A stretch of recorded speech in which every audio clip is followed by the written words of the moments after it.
Units and measurements എന്ന അധ്യായത്തിലെ 6ാമത്തെ ക്ലാസ്സിലേക്ക് നിങ്ങൾക്കെല്ലാവർക്കും സ്വാഗതം. ഇന്നത്തെ ക്ലാസ് നമ്മൾ ചർച്ച ചെയ്യുന്നത് ഡയമെൻഷൻ അനാലിസിസിന്റെ മറ്റൊരു ആപ്ലിക്കേഷനെ കുറിച്ചാണ്. To convert a physical quantity from one system of units into another. ഒരു സിസ്റ്റം ഓഫ് യൂണിറ്റിൽ നിന്നും മറ്റൊരു സിസ്റ്റം ഓഫ് യൂണിറ്റിലേക്ക് ഫിസിക്കൽ ക്വാണ്ടിറ്റി എങ്ങനെ കൺവേർട്ട് ചെയ്യാം, അല്ലെങ്കിൽ ഫിസിക്കൽ ക്വാണ്ടിറ്റിയുടെ മെഷർമെന്റുമായി ബന്ധപ്പെട്ടുള്ള യൂണിറ്റിനെ ഒരു സിസ്റ്റത്തിൽ നിന്നും മറ്റൊരു സിസ്റ്റത്തിലേക്ക് എങ്ങനെ കൺവേർട്ട് ചെയ്യാം, അത് ഡയമെൻഷൻ അനാലിസിസ് എങ്ങനെ ഉപയോഗിക്കാം എന്നുള്ളതാണ് നമ്മൾ ഇവിടെ ചർച്ച ചെയ്യുന്നത്. ഇതിനുവേണ്ടി നമ്മൾ മനസ്സിലാക്കേണ്ട ഒരു ആശയം, The magnitude of physical quantity remains the same irrespective of the system of measurements. This fact enables us to convert one system of units into another. ഒരു മെഷർമെന്റ് എടുക്കുമ്പോൾ ആ ഫിസിക്കൽ ക്വാണ്ടിറ്റിയുടെ മെഷർമെന്റ് ഏതൊരു യൂണിറ്റിലാണെങ്കിലും മാറ്റം ഉണ്ടാവില്ല. അതായത് അതിന് മാഗ്നിറ്റ്യൂഡിൽ മാറ്റം ഉണ്ടാവില്ല.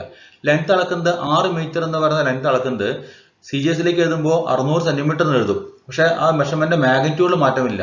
നമ്മൾ ആദ്യത്തെ സിസ്റ്റത്തിൽ എഴുതിയിട്ടുള്ള 6 എന്ന് പറയുന്ന ന്യൂമറിക്കൽ വാല്യൂ അതിന് കറസ്പോണ്ടിങ് ആയിട്ടുള്ള മീറ്റർ, രണ്ടാമത്തെ സിസ്റ്റത്തിൽ എഴുതിയിട്ടുള്ള ന്യൂമറിക്കൽ വാല്യൂ 600 കറസ്പോണ്ടിങ് ആയിട്ടുള്ള സെന്റിമീറ്റർ, അതിന് മാത്രമേ മാറ്റമുള്ളൂ. പക്ഷേ ആ ഫിസിക്കൽ ക്വാണ്ടിറ്റിയുടെ മെഷർമെന്റിൽ യാതൊരു മാറ്റമില്ല. അതുകൊണ്ട് തന്നെ ആ ഫിസിക്കൽ ക്വാണ്ടിറ്റിയുടെ ഡയമെൻഷണൽ ഫോർമുലയ്ക്കും കറസ്പോണ്ടിങ് ഡയമെൻഷൻസിനും യാതൊരു മാറ്റം ഉണ്ടാവില്ല. ഒരു സിസ്റ്റത്തിൽ നിന്ന് മറ്റൊരു സിസ്റ്റത്തിലേക്ക് മാറുമ്പോൾ ഡയമെൻഷൻ ഫോർമുലയിൽ മാറ്റം ഉണ്ടാവില്ല, അല്ലെങ്കിൽ ഡയമെൻഷൻസിൽ ചേഞ്ച് ഉണ്ടാവില്ല. മാഗ്നിറ്റ്യൂഡ് റിമെയിൻസ് ദ സെയിം എന്ന് പറയുന്ന ആശയമാണ് ഇവിടെ നമ്മൾ ഒരു സിസ്റ്റത്തിൽ നിന്നും മറ്റൊരു സിസ്റ്റത്തിലേക്ക് ഒരു യൂണിറ്റിന് മാറ്റുന്നതിന് വേണ്ടിയിട്ട് ഉപയോഗിക്കുന്നത്. അതെങ്ങനെയാണ് നമുക്ക് പരിശോധിക്കാം. A physical quantity Q may be measured in one system as N1U1 and another system as N2U2. മുമ്പ് നമ്മൾ പറഞ്ഞ കാര്യമാണ് അല്ലേ. ഒരു സിസ്റ്റത്തിൽ നമുക്ക് N1U1 എഴുതാൻ പറ്റും, മറ്റൊരു സിസ്റ്റം നമുക്ക് N2U2 എഴുതാൻ പറ്റും. ഇവിടെ N1 എന്ന് പറയുന്നത് ഒരു ന്യൂമറിക്കൽ വാല്യൂ ആണ്, U1 കറസ്പോണ്ടിങ് ആയിട്ടുള്ള യൂണിറ്റ് ആണ്. N2 എന്ന് പറയുന്ന ന്യൂമറിക്കൽ വാല്യൂ ആണ്, U2 കറസ്പോണ്ടിങ് ആയിട്ടുള്ള യൂണിറ്റ് ആണ്. ഓൾറെഡി നമ്മൾ പറഞ്ഞു കഴിഞ്ഞു. ലെങ്ത് അളന്നപ്പോൾ 6 മീറ്റർ എന്ന് പറയുമ്പോൾ 6 എന്ന് പറയുന്നത് N1 ആണ്, മീറ്റർ എന്ന് പറയുന്നത് M എന്ന് പറയുന്നത് U1 ആണ്. 600 സെന്റിമീറ്റർ എന്ന് പറയുമ്പോൾ N2 എന്ന് പറയുന്നത് 600 ആണ്, U2 എന്ന് പറയുന്നത് സെന്റിമീറ്റർ ആണ്. സോ 6 മീറ്ററും 600 സെന്റിമീറ്ററും സെയിം ആയതുകൊണ്ട് തന്നെ we can write Q is equal to N1U1 equal to N2U2. Already മനസ്സിലാക്കിയ കാര്യമാണ്, നിങ്ങൾ ഓർക്കാൻ വേണ്ടി പറഞ്ഞെന്നുള്ളൂ. ഇവിടെ Q എന്ന് പറയുന്ന ക്വാണ്ടിറ്റി ലെങ്ത് ആണ്, അതിന് കറസ്പോണ്ടിങ് മെഷർമെന്റ് ആണ് നമ്മൾ 6 മീറ്ററും 600 സെന്റിമീറ്ററും പറഞ്ഞത്. So Q is equal to N1U1 equal to N2U2. Where N1 is the numerical value in first system, N2 is the numerical value in second system, U1 is the unit of first system, and U2 is the unit of second system. Suppose the physical quantity Q has the dimensional formula m raised to a, l raised to b, t raised to c. That m1, l1 and t1 be the units in first system, and m2, l2 and t2 be the units in second system. ഇവിടെ m raised to a, l raised to b, t raised to c ആണ് physical quantity dimensional formula എന്ന് വിചാരിക്കും. അപ്പോൾ എയും ബിയും C ആണ് മാസിന്റെയും ലെങ്ത്തിന്റെയും ടൈമിന്റെയും dimensions. അത് ഏത് സിസ്റ്റത്തിലാണെങ്കിലും അതിന് മാറ്റം ഉണ്ടാവില്ല. പക്ഷേ എം എന്ന് പറയുന്നത് കറസ്പോണ്ടിങ് ആയിട്ടുള്ള മാസിന്റെ യൂണിറ്റ് റെപ്രസെന്റ് ചെയ്യുന്നെങ്കിൽ, എൽ എന്ന് പറയുന്നത് ലെങ്ത്തിന്റെ യൂണിറ്റ് റെപ്രസെന്റ് ചെയ്യുന്നെങ്കിൽ, ടി എന്ന് പറയുന്നത് ടൈമിന്റെ യൂണിറ്റ് റെപ്രസെന്റ് ചെയ്യുന്നെങ്കിൽ നമുക്ക് ആദ്യത്തെ സിസ്റ്റത്തിൽ M1 എന്നും L1 എന്നും T1 എഴുതാം, രണ്ടാമത്തെ സിസ്റ്റത്തിൽ M2 എന്നും L2 എന്നും T2 എഴുതാം. എന്തുകൊണ്ടാണ് എഴുതുന്നത്? ഓൾറെഡി കഴിഞ്ഞ ക്ലാസ്സിൽ പറഞ്ഞു കഴിഞ്ഞിട്ടുണ്ട്. ഡയമെൻഷണൽ ഫോർമുലയിൽ നിന്നാണ് നമ്മൾ SI സിസ്റ്റത്തിലെ യൂണിറ്റ് ഉണ്ടാക്കുന്നത് അല്ലേ. ഇപ്പോൾ ഫോഴ്സിന്റെ ഡയമെൻഷണൽ ഫോർമുല നമുക്കറിയാം, m raised to 1, l raised to 1, t raised to -2 ആണ്. അതിൽ നിന്നാണ് നമ്മൾ അതിന്റെ യൂണിറ്റ് ഉണ്ടാക്കിയിട്ടുള്ളത് kilogram metre per second square. പക്ഷേ kilogram metre per second square അല്ല നമ്മൾ സാധാരണ പറയാം, ന്യൂട്ടൺ എന്ന് പറയാം അല്ലേ. എന്നിരുന്നാൽ കൂടി ഡയമെൻഷൻ ഫോർമുലയിൽ നിന്ന് കിട്ടിയുള്ള യൂണിറ്റ് എന്താണ്? Kilogram metre per second square ആണ്. അവിടെ kg/1 ആണ്, m raised to 1 ആണ്, s raised to -2 ആണ്. അപ്പോൾ ഈ kg/1 എന്ന് പറയുന്ന ഇവിടെ ഡയമെൻഷൻ ഫോർമുലയിൽ അവിടെ ഡയമെൻഷൻ 1 ആണ്, m raised to 1 എന്ന് പറയുന്നതിലെ ഡയമെൻഷൻ 1 ആണ്, s raised to -2 എന്ന് പറയുന്നതിലെ ഡയമെൻഷൻ -2 ആണ് അല്ലേ. അത് തന്നെയാണ് CGS-ലേക്ക് കൺവേർട്ട് ചെയ്യുമ്പോൾ വരിക. അവിടെ കിലോഗ്രാമിന് പകരം ഗ്രാം എന്നാവുന്നു, മീറ്ററിന് പകരം സെന്റിമീറ്റർ എന്നാവുന്നു, സെക്കൻഡ് തന്നെയാണ്. അപ്പോൾ gram centimetre per second square, kilogram metre per second സ്ക്വയറിന് പകരം gram centimetre per second square എന്ന് കിട്ടുക. ഡയമെൻഷൻസ് സെയിം തന്നെയാണ്, പക്ഷെ കറസ്പോണ്ടിങ് ആയിട്ടുള്ള ന്യൂമറിക്കൽ ഫാക്ടർ മാറ്റം ഉണ്ടാവും. Kilogram metre per second square എന്ന് പറയുന്നതിന് പകരം നമ്മളതിനെ gram centimetre per second square എന്ന് എഴുതുമ്പോൾ അവിടെ കറസ്പോണ്ടിങ് ആയിട്ടുള്ള ന്യൂമറിക്കൽ വാല്യൂവിൽ മാറ്റം ഉണ്ടാവും, പക്ഷേ ഡയമെൻഷൻസ് സെയിം തന്നെയായിരിക്കും. അപ്പോൾ എയും ബിയും സി തന്നെയാണ് രണ്ട് സിസ്റ്റത്തിലുള്ള ഡയമെൻഷൻസ്, മാസും ലെങ്ത്തും ടൈമിനും കറസ്പോണ്ടിങ് ആയിട്ട്. പക്ഷെ അവിടെ യൂണിറ്റുകൾ മാറ്റമുണ്ട്, കിലോഗ്രാമും ഗ്രാമുമാണ്, സെന്റിമീറ്റർ മീറ്ററും ആണ്.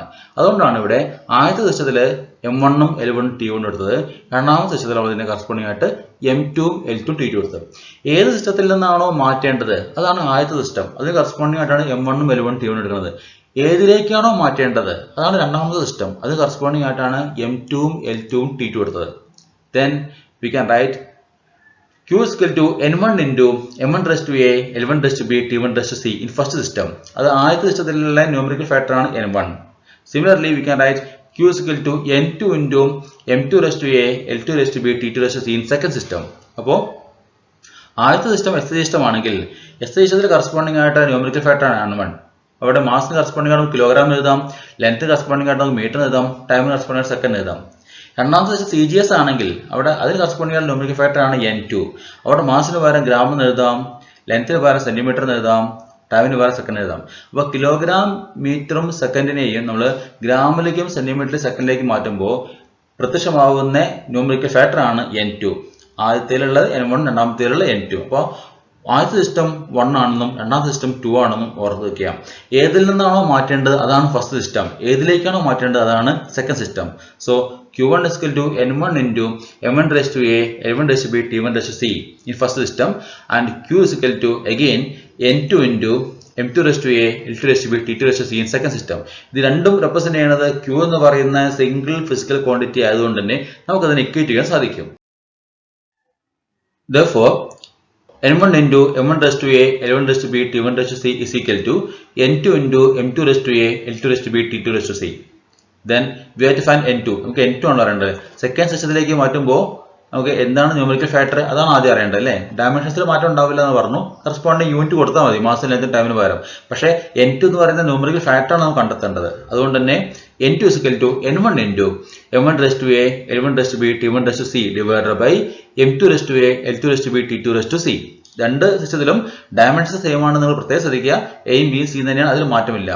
M1 L1 T1 കറസ്പോണ്ടിങ് ആയിട്ട് M2 L2 T2 വരാനുള്ള കാരണം രണ്ട് സിസ്റ്റത്തിലും വ്യത്യസ്തമായ യൂണിറ്റുകൾ ആയതുകൊണ്ട് മാത്രമാണ്. ദെൻ കോമൺ ആയിട്ട് നമുക്ക് എഴുതുമ്പോൾ എ എന്നുള്ളത് ഒരുമിച്ച് എഴുതാൻ പറ്റും, ബി എന്നുള്ളത് ഒരുമിച്ച് ബ്രാക്കറ്റിൽ എഴുതാം, സി എന്നുള്ളത് ഒരുമിച്ച് എഴുതാണെങ്കിൽ N2 is equal to N1 into M1 by M2 raised to A, L1 by L2 raised to B, T1 by T2 raised to C.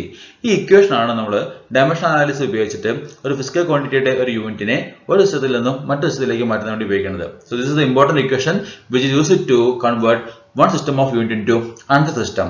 N2 is equal to N1 into M1 by M2 raised to A, L1 by L2 raised to B, T1 by T2 raised to C. Thus, if we know the value of a physical quantity in one system of units, we can find its value in another system of units. ഈ ഒരു equation ഉപയോഗിച്ചിട്ടാണ് നമ്മൾ convert ചെയ്യുന്നത് പ്രത്യേകം ഓർക്കുക.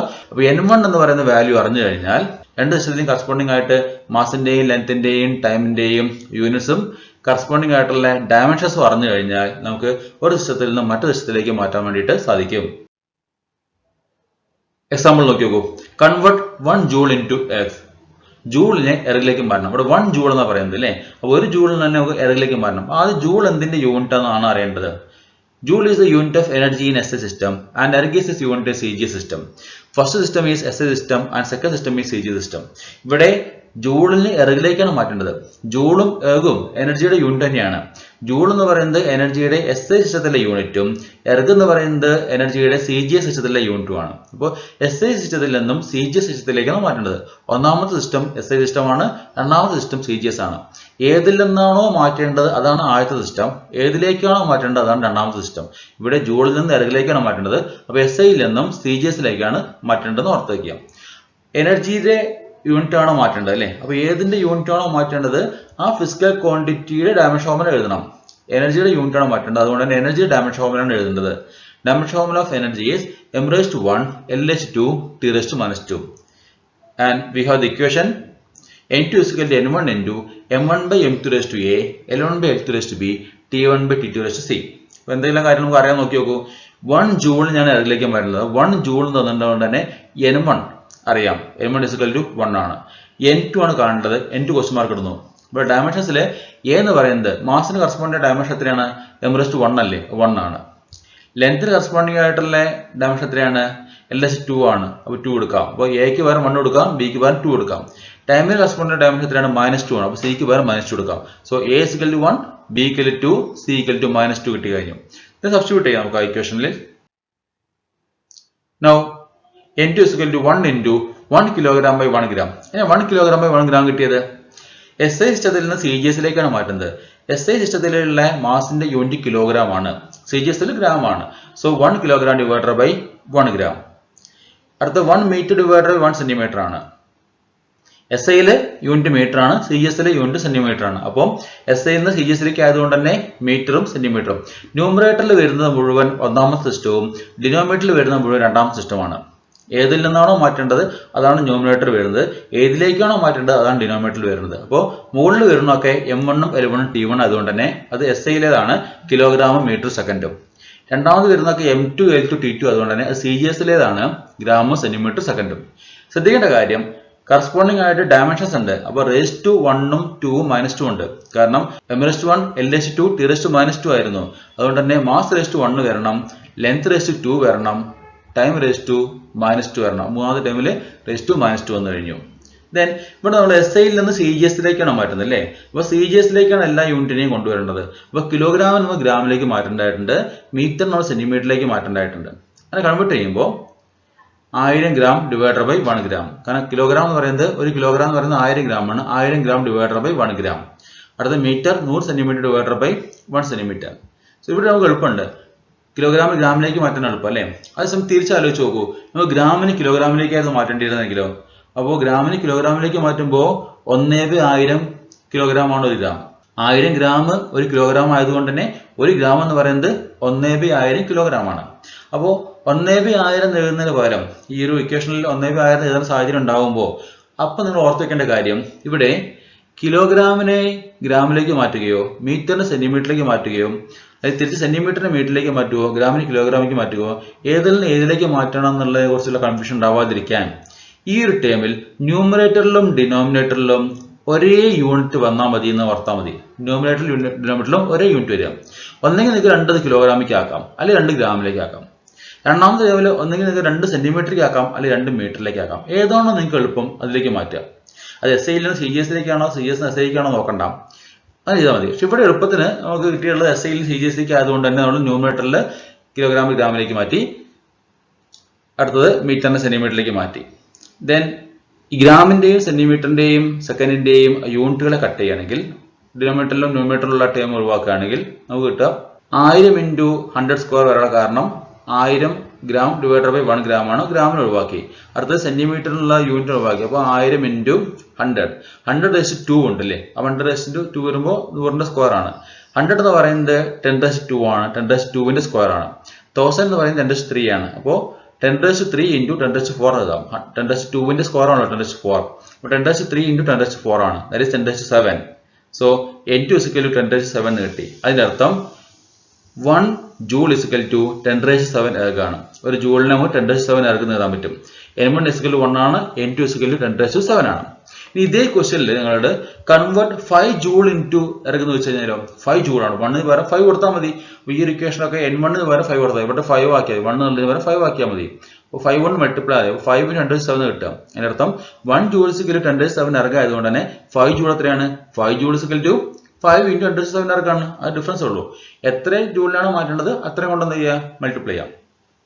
തിരിച്ചായി ചോദിച്ചിട്ടുണ്ടെങ്കിലോ 1 erg = how many joule എന്നായിരുന്നെങ്കിലോ 1 erg = how many joule എന്നാണെങ്കിൽ ഇതിന്റെ റെസിപ്രോക്കൽ വരിക, മുകളിൽ ഗ്രാം വരിക, താഴത്ത് കിലോഗ്രാം വരും. കാരണം CGS-ൽ നിന്ന് SI-ലേക്കാണല്ലോ മാറ്റുന്നത്. അപ്പോൾ മുകളിൽ ഗ്രാമും താഴത്ത് കിലോഗ്രാമും വരുമ്പോൾ നമ്മൾ CGS-ൽ നിന്ന് SI-ലേക്ക് മാറ്റിയതുകൊണ്ട് തന്നെ നമുക്ക് എന്ത് ചെയ്യണം, 1 ഗ്രാം = എന്നുള്ളതിനെ കിലോഗ്രാമിലേക്ക് മാറ്റേണ്ടതായിട്ടുണ്ട്. അപ്പോഴാണ് ഞാൻ പറഞ്ഞത് മുകളിൽ 1 ഗ്രാം എന്ന് പറയുന്നതിന് കിലോഗ്രാമിലേക്ക് മാറ്റുമ്പോൾ ഇവിടെ 1/1000 കിലോഗ്രാം എന്ന് എഴുതും. അപ്പോൾ ഡിനോമിനേറ്റർ കിലോഗ്രാം വരുള്ളൂ. 1/1000 എന്ന് എഴുതുന്നതിന് പകരമായിട്ട് നിങ്ങൾ എന്ത് ചെയ്താൽ മതി, ഇവിടെ 1 ഗ്രാം എന്ന് ആയിക്കോട്ടെ, താഴത്ത് 1 കിലോഗ്രാം ആണ്. ഈ 1 കിലോഗ്രാം ഗ്രാമിലേക്ക് ആക്കിയാൽ മതി. അപ്പോഴും 1/1000 തന്നെയല്ലേ വരിക. അപ്പോൾ ഡിനോമിനേറ്ററിലും ന്യൂമിനേറ്ററിലും ഒരേ യൂണിറ്റ് ആക്കത്തക്ക രീതിയിൽ കൺവേർട്ട് ചെയ്താൽ മതി. ഒന്നെങ്കിൽ ഡിനോമിനേറ്ററിലും ഗ്രാം കൊണ്ടുവരിക, അല്ലെങ്കിൽ കിലോഗ്രാം കൊണ്ടുവരിക. ഇവിടെ 2 ടേമിലും മുകളിലും താഴെയും സെന്റിമീറ്റർ ആക്കുക അല്ലെങ്കിൽ മീറ്റർ ആക്കുക, ഏതാണോ നിങ്ങൾക്ക് എളുപ്പം അതാക്കിയാലും മതി. ഫൈനൽ ആൻസർ കറക്റ്റ് ആയിരിക്കും. സോ 1 എർഗ് = നമുക്ക് കിട്ടുക ഈ 10⁻7 താഴത്തേക്ക് കൊണ്ടുവരുമ്പോൾ 1/10⁻7 വരും. 1/10⁻7 എന്ന് പറയുന്നത് 10⁻7 ആണ് അല്ലേ. സോ 1 എർഗ് = നമുക്ക് കിട്ടുക 10⁻7 ജൂൾ എന്നാണ്. അപ്പോൾ ക്വസ്റ്റ്യൻ ശ്രദ്ധിക്കണം, SI-ൽ നിന്ന് CGS-ലേക്കാണോ CGS-ൽ നിന്ന് SI-ലേക്കാണോ എന്ന് ഓർക്കേണ്ടതുണ്ട്. അതിനനുസരിച്ച് വേണം നമ്മുടെ അപ്രോച്ച്. 1 ജൂൾ = 10⁻7 എർഗ് എന്നുള്ളത് ഓർത്ത് വെക്കുക. എക്സാമിനേഷൻ പോയിന്റ് ഓഫ് വ്യൂ ഇത് വളരെ ഇമ്പോർട്ടന്റ് ആണ്. ഒരുപാട് പ്രാവശ്യം പരീക്ഷയിൽ ചോദിച്ചതാണ്. Now example 2. Find the number of Newton in 1 dyne. അപ്പോൾ 1 ഡൈനിൽ എത്ര ന്യൂട്ടൺ ഉണ്ടെന്നാണ് ചോദിക്കുന്നത് അല്ലേ. Find number of newton in 1 dyne. 1 ഡൈനിൽ എത്ര ന്യൂട്ടൺ ഉണ്ടെന്നാണ് കാണേണ്ടത്. ഈ ന്യൂട്ടൺ ഡൈൻ എന്താണ്? Dyne is the unit of force in CGS system and Newton is its unit in SI system. SI സിസ്റ്റത്തിലെ ഫോഴ്സിന്റെ യൂണിറ്റ് ആണ് ന്യൂട്ടൺ, CGS സിസ്റ്റത്തിലെ ഫോഴ്സിന്റെ യൂണിറ്റ് ആണ് ഡൈൻ. അപ്പോൾ ഡൈനിൽ നിന്ന് ന്യൂട്ടണിലേക്ക് മാറ്റം എന്ന് പറയുമ്പോൾ CGS-ൽ നിന്ന് SI-ലേക്കാണ് മാറ്റുന്നത്. ആദ്യത്തെ സിസ്റ്റം CGS ആണ്, രണ്ടാമത്തെ സിസ്റ്റം SI ആണ്. ഇതേ ക്വസ്റ്റ്യൻ വേണ്ടി പരീക്ഷയിൽ നിങ്ങളോട് 1 Newton is equal to how many Dyne എന്ന് ചോദിക്കാം. നേരത്തെ ചോദിച്ച പോലെ 1 Joule is equal to how many earth എന്ന് ചോദിച്ച പോലെ തന്നെ 1 Newton is equal to how many Dyne എന്ന് ചോദിക്കാം. അപ്പോൾ SI-ൽ നിന്ന് CGS-ലേക്കായി. ഈ ക്വസ്റ്റ്യനിൽ CGS-ൽ നിന്ന് SI-ലേക്കാണ്. അപ്പോൾ 1 Dyne is equal to how many Newton എന്നാണ് കാണേണ്ടത് അല്ലേ. So first system is CGS, second system is SI. 1 Dyne is equal to how many Newton എങ്ങനെ കാണാൻ പറ്റും നോക്കി നോക്കൂ. ആദ്യം വേണ്ടതാണ് ന്യൂട്ടൺ എന്ന് പറയുന്നതും ഡൈൻ എന്ന് പറയുന്നതും ഫോഴ്സിന്റെ യൂണിറ്റ്സ് ആയതുകൊണ്ട് തന്നെ ഫോഴ്സിന്റെ ഡയമെൻഷൻ ഫോമിൽ എഴുതണം. So dimension formula of force is m⁻⁴ l⁻⁴ t⁻². അത് എഴുതിയതിനു ശേഷം നമുക്കറിയാവുന്ന ഇക്വേഷൻ ഉണ്ട്. We have n2 is equal to n1 into m1/m2⁴ l1/l2⁵ t1/t2⁵. Then corresponding ആയിട്ടുള്ള എയുടെയും ബിയുടെയും സിയുടെയും വാല്യൂസ് എഴുതാം. n2 ആണ് നമുക്ക് കാണേണ്ടത്. n1 എന്നാണ് ഇവിടെ തന്നിട്ടുണ്ട് 1 Dyne ആണ് മാറ്റേണ്ടത്. അത് 5 Dyne ആയിരുന്നെങ്കിൽ 5 എന്ന് കൊടുക്കണമായിരുന്നു. സോ 1 Dyne എന്ന് പറയുന്നതുകൊണ്ട് തന്നെ നമുക്ക് n1 = 1 കൊടുക്കാം. n2 കാണണം. A 1 ആണ് കാരണം m⁻⁴ ആണ്. B 1 തന്നെയാണ് കാരണം l⁻⁴ ആണ്. C -2 ആണ് t⁻² ആയതുകൊണ്ട്. Now substitute ചെയ്യുകയാണെങ്കിൽ n2 is equal to 1 into 1 gram divided by 1 kilogram raised to 1, 1 centimeter divided by 1 meter raised to 1, 1 second divided by 1 second raised to -2. ഇവിടെ നോക്കി നോക്കൂ, CGS-ൽ നിന്നും SI-ലേക്ക് ആയതുകൊണ്ടാണ് ന്യൂമറേറ്ററിൽ ഗ്രാം വന്നത്, ഡിനോമിനേറ്ററിൽ കിലോഗ്രാം വന്നത്. ന്യൂമറേറ്റർ സെന്റിമീറ്റർ വന്നതും ഡിനോമിനേറ്ററിൽ മീറ്റർ വന്നതും. ഇവിടെ CGS-ൽ നിന്നും SI-ലേക്കാണ്. ആദ്യത്തെ സിസ്റ്റം CGS ആയതുകൊണ്ടാണ് മുകളിൽ ന്യൂമറേറ്റർ ടേമിൽ മുഴുവൻ CGS വന്നത്. രണ്ടാമത്തെ സിസ്റ്റം SI ആയതുകൊണ്ടാണ് ഡിനോമിനേറ്റർ ടേം മുഴുവൻ SI വന്നത്. അപ്പോൾ ഇവിടെയാണ് നേരത്തെ പറഞ്ഞ കാര്യം നമ്മൾ ശ്രദ്ധിക്കേണ്ടത്. ഇവിടെ CGS-നെ SI-ലേക്ക് മാറ്റിയതുകൊണ്ട് തന്നെ ന്യൂമറേറ്ററിലും ഡിനോമിനേറ്ററിലും SI-ലെ യൂണിറ്റ്സ് കൊണ്ടുവരണം എന്നാണ് നമ്മൾ പറഞ്ഞതല്ലേ. അപ്പോൾ ന്യൂമറേറ്ററിൽ എന്ത് കൊണ്ടുവരണം? ഗ്രാമിൽ വരെ കിലോഗ്രാം കൊണ്ടുവരണം. അപ്പോഴാണ് 1 gram is equal to 1/1000 kilogram എന്ന് എഴുതുക. ന്യൂമറേറ്ററിൽ 1/1000 കിലോഗ്രാം എന്ന് എഴുതണം. ഡിവൈഡർ ബൈ താഴത്ത് 1 കിലോഗ്രാം എഴുതണം. അപ്പോൾ 1/1000 കിലോഗ്രാം ഡിവൈഡർ ബൈ 1 കിലോഗ്രാം എന്ന് എഴുതാം. അടുത്ത ടൈമിലോ സെന്റിമീറ്റർ ഞങ്ങൾ മീറ്ററിലേക്ക് മാറ്റുകയാണെങ്കിൽ എന്താ കിട്ടുക? സെന്റിമീറ്റർ മീറ്ററിലേക്ക് ആക്കുമ്പോൾ 1/100 മീറ്റർ ആണ്. 1/100 മീറ്റർ ഡിവൈഡർ ബൈ 1 മീറ്റർ എന്ന് കിട്ടും. അപ്പോൾ അങ്ങനെ എഴുതുന്നതിന് പകരം നിങ്ങൾ എന്ത് ചെയ്താൽ മതി എന്ന് പറയുന്നത് രണ്ട് ടേമിനെ ഒരേപോലെ ആക്കാം. രണ്ടും ഒരേപോലെ ആക്കുക എന്ന് പറയുമ്പോൾ ന്യൂമറേറ്ററിലും ഡിനോമിനേറ്ററിലും ഒരേപോലെ വന്നാൽ മതി. ന്യൂമറേറ്റർ ഡിനോമിനേറ്ററിൽ കിലോഗ്രാം കൊണ്ടുവരാം, അല്ലെങ്കിൽ ന്യൂമറേറ്റർ ഡിനോമിനേറ്ററിൽ നിന്ന് ഗ്രാം കൊണ്ടുവരാം. അപ്പോൾ ന്യൂമറേറ്ററിൽ ഗ്രാം ആക്കുകയാണെങ്കിൽ 1 ഗ്രാം തന്നെ നിൽക്കും. ഡിനോമിനേറ്ററിൽ ഗ്രാം ആക്കുകയാണെങ്കിലോ 1000 ഗ്രാം എഴുതിയാൽ മതി. അതേപോലെ തന്നെ രണ്ടാമത്തെ ടേമിൽ ന്യൂമറേറ്ററിലും ഡിനോമിനേറ്ററിൽ നിങ്ങൾക്ക് സെന്റിമീറ്റർ കൊണ്ടുവരാം, ന്യൂമറേറ്ററിൽ ഡിനോമിനേറ്ററിൽ നിങ്ങൾക്ക് മീറ്റർ കൊണ്ടുവരാം. അപ്പോൾ ന്യൂമറേറ്ററിൽ നിങ്ങൾ മീറ്റർ കൊണ്ടുവരാണെങ്കിൽ 1/100 മീറ്റർ എഴുതണം. അതുപോലെ സെന്റിമീറ്റർ ആക്കുകയാണെങ്കിലോ 1 സെന്റിമീറ്റർ എഴുതിയാൽ മതി. ഡിനോമിനേറ്റർ സെന്റിമീറ്റർ ആക്കുകയാണെങ്കിലോ 100 സെന്റിമീറ്റർ. അപ്പോൾ ഏതാണ് എളുപ്പം അത് രീതി ചെയ്യാം. ഇവിടെ എളുപ്പത്തിലേക്ക് തോന്നുന്നു ന്യൂമറേറ്ററിലും ഡിനോമിനേറ്ററിലും ഗ്രാം കൊണ്ടുവരാം, അടുത്ത ടൈമിൽ ന്യൂമറേറ്റർ ഡിനോമിനേറ്ററിലും സെന്റിമീറ്റർ കൊണ്ടുവരാം അല്ലേ. അങ്ങനെയാണെങ്കിൽ നമുക്ക് എങ്ങനെ എഴുതാൻ പറ്റും? 1 gram divided by 1000 gram, അടുത്തത് 1 centimeter divided by 100 centimeter. അപ്പോൾ രണ്ടിലും ന്യൂമറേറ്റർ ഡിനോമിനേറ്റർ നമ്മൾ ഗ്രാമിൽ കൊണ്ടുവന്നു, അടുത്ത ന്യൂമറേറ്റർ ഡിനോമിനേറ്റർ നമ്മൾ സെന്റിമീറ്ററിൽ കൊണ്ടുവന്നു അല്ലേ. 1/1000 ഗ്രാം ബൈ ഗ്രാം എന്നുള്ള ഗ്രാം ഒഴിവാക്കാം, 1/100 സെന്റിമീറ്റർ ബൈ സെന്റിമീറ്റർ സെന്റിമീറ്റർ ഒഴിവാക്കാം, last time 1 second by 1 second ആണ്, അത് ഒഴിവാക്കാം. ഇവിടെ ശ്രദ്ധിക്കേണ്ടത് CGS-ൽ നിന്ന് SI-ലേക്കാണെന്ന് പ്രത്യേകം ഓർക്കന്നെ വേണം, അത് മറക്കാൻ പാടില്ല. CGS-ൽ നിന്ന് നമ്മൾ SI-ലേക്കാണ് കൺവേർട്ട് ചെയ്യണത്. Then 1/1000 into 1/100. 1/1000 എന്ന് പറയുന്നത് 1/10⁻³ ആണല്ലോ. 1/100 എന്ന് പറയുന്നത് 1/10⁻² ആണ് അല്ലേ. അപ്പോൾ 10⁻³ മുകളിലേക്ക് പോകുമ്പോൾ 1/10⁻³ എന്നുള്ളത് നമുക്ക് 10⁻³ എഴുതാം. 1/10⁻² നമുക്ക് 10⁻² എഴുതാം. സോ 10⁻³ into 10⁻², 10⁻5 ആണ്. n2 is equal to 10⁻5 എന്ന് കിട്ടും. Which means 1 Dyne is equal to 10⁻5 Newton. ഇതിനർത്ഥം ഒരു ഡൈൻ എന്ന് പറയുന്നത് 10⁻5 ന്യൂട്ടൺ ആണ്. തിരിച്ചയാൾ ചോദിക്കുന്നുണ്ടെങ്കിലോ 1 Newton is equal to how many Dyne എന്നാണ് ചോദിക്കുന്നുണ്ടെങ്കിലോ ഇതിൻ്റെ ഒക്കെ റെസിപ്രോക്കൽ വരിക. അപ്പോൾ നമുക്ക് ചെയ്യാൻ എളുപ്പമുണ്ട്. മുകളിൽ ഇവിടെ 1 കിലോഗ്രാം ഡിവൈഡർ ബൈ 1 ഗ്രാം എന്ന് വരിക. കിലോഗ്രാമിൽ ഗ്രാമിലേക്ക് മാറ്റാം. 1000 ഗ്രാം ഡിവൈഡർ ബൈ 1 ഗ്രാം. അപ്പോൾ ഗ്രാം വേണമെങ്കിൽ 1000 വരും. 1/1000 വരും 1000 വരും. ഇവിടെ 1/1 മീറ്റർ ഡിവൈഡർ ബൈ 1 സെന്റിമീറ്റർ എന്ന് വരും. അപ്പോൾ 1 മീറ്ററിനോട് സെന്റിമീറ്റർ ആക്കുമ്പോൾ 100 സെന്റിമീറ്റർ എന്ന് വരും. 100 സെന്റിമീറ്റർ ഡിവൈഡർ ബൈ 1 സെന്റിമീറ്റർ എന്ന് വരും. 100 എന്ന് വരും. സോ ഇവിടെ 1000 into 100 വരും. 10⁻3 10⁻2 വരും. 10⁻5 വരും. Which means 1 Newton is equal to 10⁻5 Dyne. അപ്പോൾ പരീക്ഷ ചോദിക്കുന്നത് ന്യൂട്ടനെ ഡൈനിലേക്ക് മാറ്റാനാണോ ഡൈൻ ന്യൂട്ടനിലേക്ക് മാറ്റാനാണോ എന്ന് പ്രത്യേകം ശ്രദ്ധിക്കണം. ഡൈനെ ന്യൂട്ടനിലേക്ക് മാറ്റാനാണെങ്കിൽ 1 Dyne is equal to 10⁻5 newton ആണ്. 1 Newton is equal to 10⁻5 Dyne ആണ്. അപ്പോൾ പ്രത്യേകം ശ്രദ്ധിക്കാം.